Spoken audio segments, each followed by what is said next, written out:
I just never seen homeboy explain himself. He probably said something slick about Jay-Z 2 months ago, maybe. I'm just guessing, I don't know. Jay hasn't spoken to him in 10 years. He's still talking about Jay. He'll still say something slick about Biggs. These don't say nothing to... Nah, Jay never respected Cam at all. Yeah, remember, he knew him when he was young. That's why he was so offended, because he was a little nigga to him. To Jay, Cam was a little nigga. And Cam even said he little nigga every time he saw him. Pause. Every time Dame Dash starts talking, it's clear why Jay-Z cut him off the way he did. That's exactly what people online are saying after Dame went on another wild rant about Jay and their messy fallout. And now, instead of music moves, Dame's name is back in the headlines for clashing with Cameron, who even said Jay didn't do a thing. To him, Dame spent the last 20 years burning bridges, overspending, and dodging lawsuits. For years, we've only heard Dame's side, but was Jay really the villain, or was it just two massive egos colliding over money and power? With Dame's 2025 filled with lawsuits, public beefs, and financial chaos, this saga feels more alive than ever. So let's get into it. Right now, Dame's everywhere in the news, but not for hits or empire building. Court papers show he filed for Chapter 7 bankruptcy, claiming he owes $25 million while barely holding on to $4,000 cash. Imagine that. Jay-Z, what do you regret about y'all situation? Do you think it should have been more? You think you guys could have had more together? Yeah, all that, but we were friends, so I just was more hurt as a friend. Like, how would you feel if your brother just betrayed you for money? A man once at the top of the game, now saying he's broken starting from zero. He told the court his monthly income is literally $0. No car, no electronics, nothing but a $500 cell phone. Everything he owns, from that phone to 2 guns, some clothes, and just $100 in cash, barely adds up to $4,000. But the debts, they're massive. More than $647,000 in domestic support and nearly $19 million in taxes and other bills. He owes his ex-wife, Rachel Roy, mother of his daughters, Ava and Tallulah, plus his other kids' moms, Cindy Morales, who had his son Lucky, and Linda Williams, mom of Boogie. Dame's drowning on every side. And it doesn't stop there. Lawsuits keep stacking up, including a $4 million defamation judgment from filmmaker Josh Weber, who he blasted on a podcast. The court found Dame guilty of defaming Weber over their fight. Nah, Jay never respected Cam at all. Yeah, remember, he knew him when he was young. That's why he was so offended, because he was a little nigga to him. To Jay, Cam was a little nigga. And Cam even said he little nigga every time he saw him. Pause. You see, he called him an earner. I was like, this thing's funny, man. You know, because I was trying to squash the beef, and he's like, all right, just tell him. I was saying, he makes money for us. Like, how could you be mad? You just got to. She's like, okay. So he goes on the radio. Oh, he's a good earner. And Cam was hot. I was kind of laughing, because he was a good earner. Yeah, you're a good earner. Cameo, you were a good earner, but you fucked up on purpose, and then you gonna fuck with my kids, so can't be mad. I don't think you tried, you missed, you're Stugats. You know, that's what I ain't gonna get into it, but yeah, he's a Stugats. When someone does that, like when someone, like me, and I ain't gonna say who, because I don't want to get into it, but when it be people that would violate like our honor code, we would call them a Stugats. So we'd be like, he's a Stugats. So that we know what a Stugats means amongst us. A Stugats is someone that breaks the honor code. And, you know, Cam to me now is a Stugats. Like, yeah, he turned out to be a Stugats, you know, one of those. But, like, truthfully, Cam could never put Jay as a rapper. So, look. About the 2019 movie, Dear Frank. But instead of paying, Dame insists it's just free speech. He even complained, "What I lost was defamation, because these guys trigger me and steal my ish. You think there's freedom of speech? It's really not." And now the Cameron drama is adding even more chaos. Dame's been trading insults with him online, but it just turned explosive. Dame is threatening to sue Cam for defamation, harassment, business sabotage, unjust enrichment, and more. And get this, he's demanding $300 million. Dame even posted a screenshot of his formal demand letter, writing, "I never hustled with Cameron. He's a civilian, but he's messing with my family office, and now he's made my wife and 2 of my sons uncomfortable. I would never do anything, and I don't want anyone who loves me to do anything. So this is the only way." You hear people's gripe against me, it's always about what I didn't do for them. They don't say I did anything to them. They said I didn't do something for them. Does make me sad. We'll just have to let a judge decide, like businessmen. And I don't find it funny. Dramatic words. But even with all this chaos, Dame keeps talking non-stop on podcasts. In his latest sit-down with Art of Dialogue, he dragged Jay-Z right into his feud with Cameron, sparking more controversy. So what's really behind Dame's obsession with Jay-Z? Why can't he let go when Jay has been ignoring him for years? According to Jay, it all comes down to entitlement. He once explained, people like Dame aren't angry because he wronged them. They're angry because they feel entitled to his help. The craziest part, Jay actually tried to help Dame. He offered Dame $3 million to buy back his own masters, but Dame refused, saying they were worth $10 million and he'd rather put them on the market. Problem is, nobody bought them, and that choice left Dame flat broke. So how could that possibly be Jay's fault? Cameron even revealed that Dame fumbled more deals out of pure pride. We seen that Dame owe $800,000 to a debt, or these people would get his third of Roc-A-Fella. Mace was like, yo, nah, bro, come on, B, that's Dame, bro. Word to everything I love, he like, that's Dame, and he don't even, like I said, they aren't the best relation. He's like, nah, tell him, he's like, yo, you wanna go 5-5? We can't let this go out like that. So I called him. I said, yo, Mace wanna help out. So he's like, we got $1 million. He's like, well, I don't know, because young boy NBA called me up, he got $2 million. We like, all right, cool. Like, we just wanted to get you out the news for looking bad. So I guess the young boy NBA thing fell out. So Mace called back the next day. Yo, see what he wanna do. He like, yo, just wait on it. I might got another deal.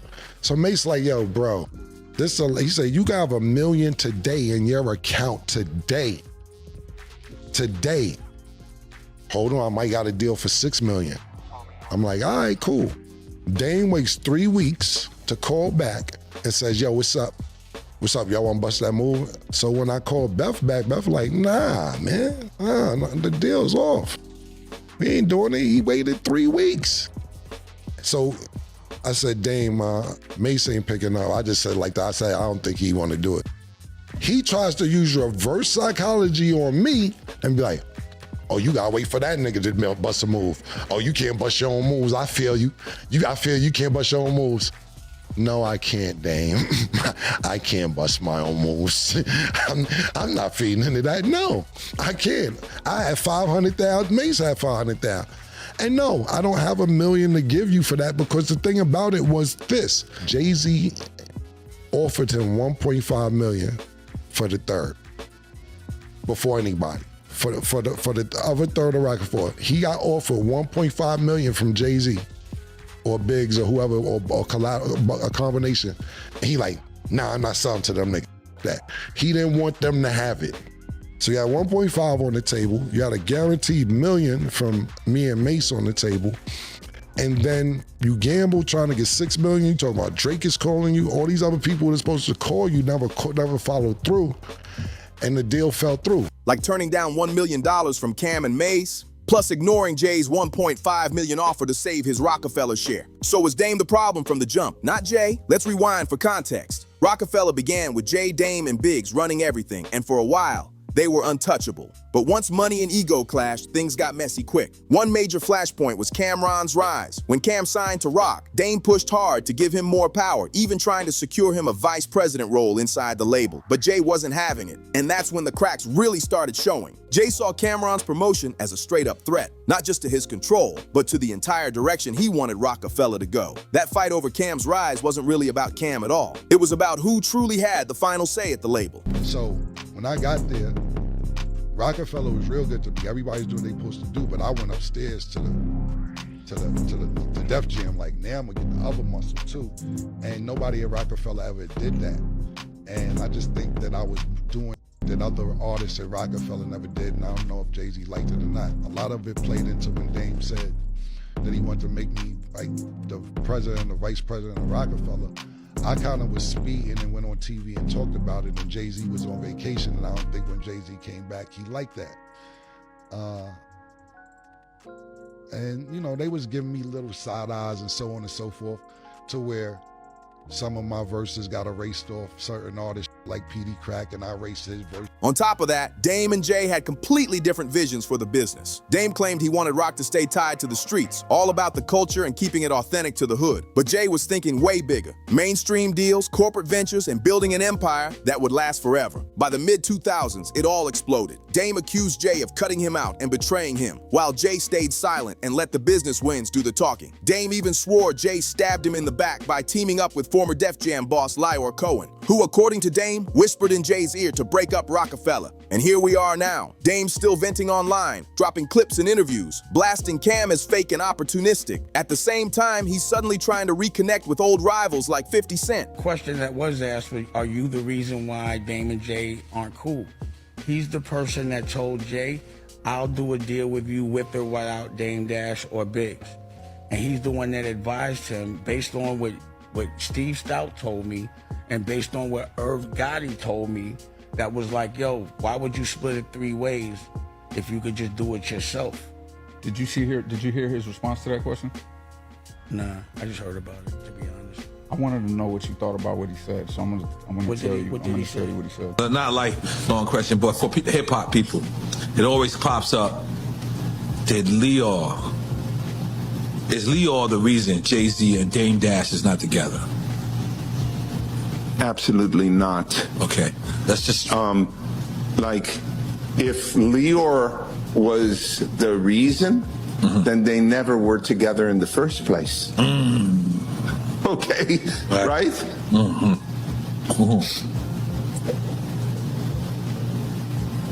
Mic drop. When Nori asked him that question, and the specific question for those who didn't watch it was, are you the reason why Dame and Jay split? His response to that question was, if Dame and Jay were really together, then I couldn't have been the reason that they split. Right. But I think he's right on that. But I do think there could have been more of an elaborate answer. Are you the one that showcased that? Did you give him the option? Did you push him, make him aware of what he could do and that what you would support? Did you give him the idea to do that? Did you violate and have meetings behind his back? So when that meeting happened, when Dame was yelling, who made that meeting? It's a tape of it and me being mad. Those are questions I think should be asked, and people want to know. It's the elephant in the room. So why ignore it? You know, like, why wouldn't people ask that question? So that bothers me when Jay gets on the interview and when Lyor gets on the interview and people don't ask the questions that they ask me. If you never ask me that question, I'm fine. But because y'all continuously ask me these questions, how come when they get on in front of a camera, y'all don't ask them? And if they give you like one little question to pivot, y'all just be pressing me.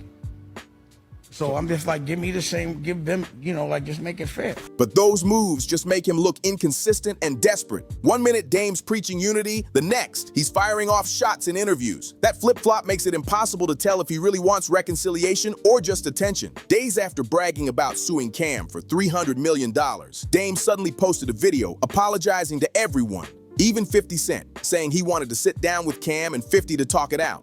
But 50 wasn't buying it. He clapped back with a post that started like an agreement. I agree with Dame 100%. It's better to work together. We should sit down and figure out how to move forward. I believe we can create a path to more. Then came the twist. Oh wait, Cam just said F Dame in his fake ChatGPT lawsuit. So it's F you, Dame Brutal. And that right there proves it. It's not just Jay-Z who's done with him. Dame's burned bridges all across the industry. Former partners, friends, even allies who once defended him have walked away, tired of his ego and arrogance running the show. Now it's all crashing back on him. His anger seems rooted in one harsh truth. The money no longer matches the image. Dame still moves like a mogul.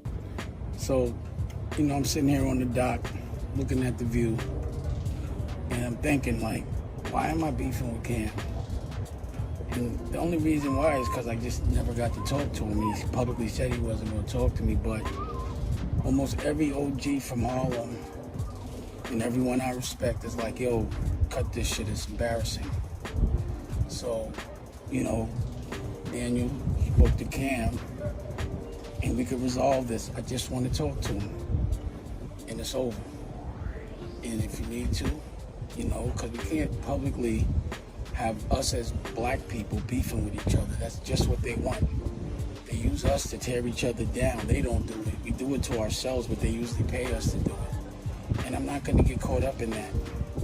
So I'd prefer to squash this. I want to apologize to Harlem because I know this was embarrassing for Harlem. And I'm man enough, but you know, the thing is, in Harlem, we deal with things different. It also comes with violence. And I can't be violent, and I won't be violent. And I don't want any of my friends to be violent. My job is to keep them out of jail. So the only way I can deal with things, to keep certain things out of the algorithm, is to answer as soon as somebody says something. And my version of violence is just lawsuits. If I could take it to the streets, I would, but we can't. And the Italian Godfather, part 2, he killed his brother. The black Godfather didn't kill his brother. He teaches his brother. So, again, if y'all want to sit down and work it out, I don't even want to be a part of that project that y'all doing. I don't really understand what it is. But I feel like 50, Cam, me, if together we show that we can be beefing, pause, and then come together and maybe do a TV show together, something different, or a movie or something, just showing the world that we can work together, then we would prove everyone wrong. They love us tearing each other down, and I'm not doing that shit. And I apologize to my OGs for embarrassing you. But I just wanted to talk to him. And he finally talked to, you know, he finally replied when I hit him with the lawsuit, and I was like, nah, now go talk to Daniel. And if you want to, Daniel, if you want, please arrange us to have a sit down. You know, you can bring who you want. And also 50, you're invited too. But instead of us talking about each other on fucking social media like clowns, let's sit down and talk like real men. Let's take this off the street. The street right now is the internet, and this shit is corny. So I don't want to fight with y'all no more. But with bankruptcy filings, lawsuits, and crushing debts, reality is exposing the empire he's desperately trying to project. It feels like what eats at Dame the most is that he still craves the clout and respect he once had. But the numbers and his spot in the industry just don't back it up anymore. Fans have been split for years. Some ride with Dame, calling him the OG who got betrayed, and pointing the finger at Jay for selling out his friends for money. Others side with Jay-Z, saying he was simply the sharper businessman with the bigger vision. So what do you think? Is Dame just bitter because his bank account doesn't match his ego, or is he truly a victim who got played by the very people he built with? Let me know in the comments. Smash that like button, subscribe, and share this video. I'll see you in the next one.